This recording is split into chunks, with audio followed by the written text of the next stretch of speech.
Hello मेरे प्यारे नन्हे दोस्तों, कैसे हो आप सब। बच्चों, आज जो कहानी मैं आपके लिए लेकर आई हूँ उस कहानी का शीर्षक है उधार का बोझ। ये तेनालीराम की कहानी है। तो ये कहानी शुरू करते हैं। एक बार किसी वित्तीय समस्या में फंसकर तेनालीराम ने राजा कृष्णदेव राय से कुछ रुपए उधार लिए थे।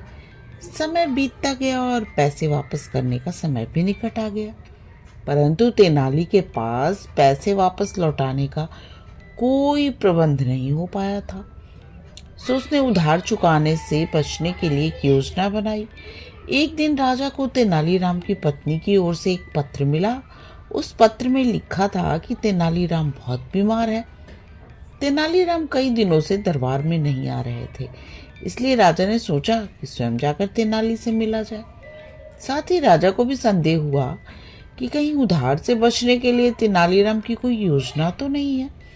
राजा तेनालीराम के घर पहुंचे। वहां तेनालीराम कंबल ओढ़कर पलंग पर लेटे हुए थे। उनकी ऐसी अवस्था देखकर राजा ने उनकी पत्नी से कारण पूछा। वो बोली, महाराज, इनके दिल पर आपके दिए हुए उधार का बोझ है। यही चिंता इन्हें अंदर ही अंदर खाए जा रही है और शायद इसी कारण ये बीमार हो गए। राजा ने तेनाली को सांत्वना दी और कहा, तेनाली, तुम परेशान मत हो। तुम मेरा उधार चुकाने के लिए नहीं बंधे हुए हो। चिंता छोड़ो और शीघ्र स्वस्थ हो जाओ।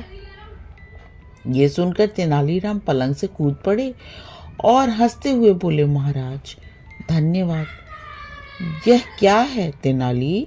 इसका मतलब तुम बीमार नहीं थे। मुझसे झूठ बोलने का तुम्हारा साहस कैसे हुआ? राजा ने क्रोध से कहा। नहीं नहीं महाराज, मैंने आपसे झूठ नहीं बोला। मैं उधार के बोझ से बीमार था। आपने जैसे ही मुझे उधार से मुक्त किया, तभी से मेरी सारी चिंता समाप्त हो गई और मेरे ऊपर से उधार का बोझ हट गया। इस बोझ के हटते ही मेरी बीमारी भी जाती रही और मैं अपने को स्वस्थ महसूस करने लगा।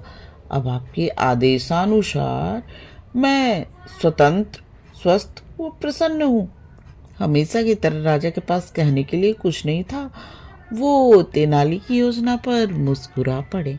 बच्चे, अगर आपको मेरी आज की कहानी पसंद आई तो प्लीज़ मेरे चैनल को सब्सक्राइब करो और मेरे प्यारे नन्हे दोस्तों, आप आराम से सो जाओ और सपनों की दुनिया में खो जाओ। गुड नाइट मेरे प्यारे नन्हे दोस्तों, गुड नाइट।